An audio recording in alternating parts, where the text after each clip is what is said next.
one of the ways to let it go whenever it's coming at you. So I don't, like I said, I wasn't there on Thursday morning. I don't know what happened. I don't know what the guy had mentioned something about dryer vents or whatever. So I don't know. And I don't know that that's important, but it is a self-reflection to go, what's my role in this? And I'm not saying anything. I'm not accusing you of letting Mike down or Mike being harsh on you. But like, for instance, one of the clients that has come about was texting me at like 8:00 on a Monday night, like, you never called me back and all that. And I'm just like, dude, back off. But when I reflected on it, I realized that I do have some ownership that I did not keep up with my end of the bargain. So I don't appreciate the way in which he was attacking me in that respect. But I also appreciate that, yeah, all right, I kind of dropped the ball on that. So I take ownership of it. So from the lens, and I guess I'm kind of processing here in real time because this is helping me, but I can process this and go, you know what? I do have ownership of something maybe where I screwed up. I didn't get back to a person in time.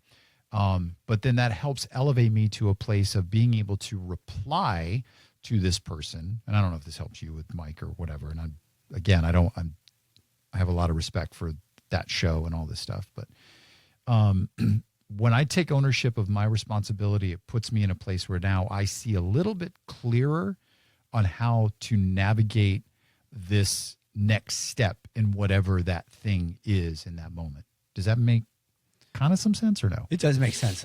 Yeah, it definitely makes sense. Yeah, because you can't change anything that you can't control. True. So you have to take ownership of it. You know, I know, one of the things that I learned from this past week is that even if it may get seen as me being dumb or not knowing what's going on, I need to just double check and cover my ass with everything, whether it's said on air or off air, because I that's the only way I'm going to be able to stay on top of stuff like this, where it is my fault. I did not. Mike had asked me to do something. He asked me to do something on air. And normally, to my perception has always been, if it's something serious, he'll tell me off the air. But if he just mentions it on air, I don't know if it's something that he really wants or if it's just something he's saying for the live spot that he's doing. Right. But now I know moving forward that I just need to just assume that everything is real, just to cover my own ass. Yeah, and I think there's a CYA part of that, just cover your ass part of that. I don't know about that show or any show on this radio station from what I'm about to say, but I can tell you how I view things.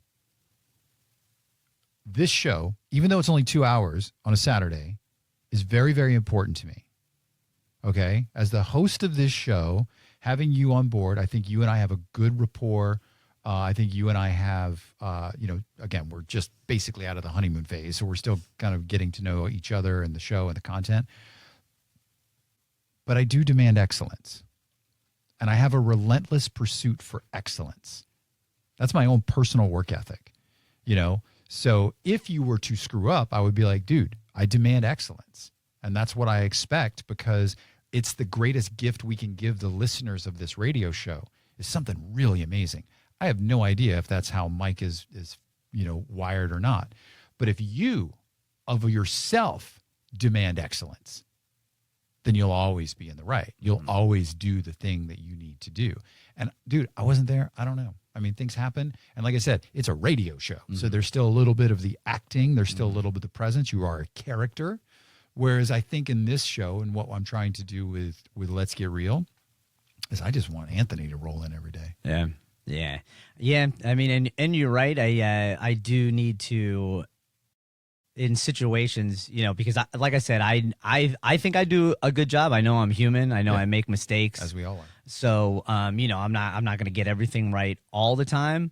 But I do know that Mike does demand excellence, and I do know how terrible I feel when I feel like I've let him down. Yeah. It's a human and thing. yeah, and I know that I do need to get much better at not taking some of that stuff home because it does affect me, for weeks on end Yeah, sometimes. let's not do that. Yeah. And I think that gets to the root of how do you let go?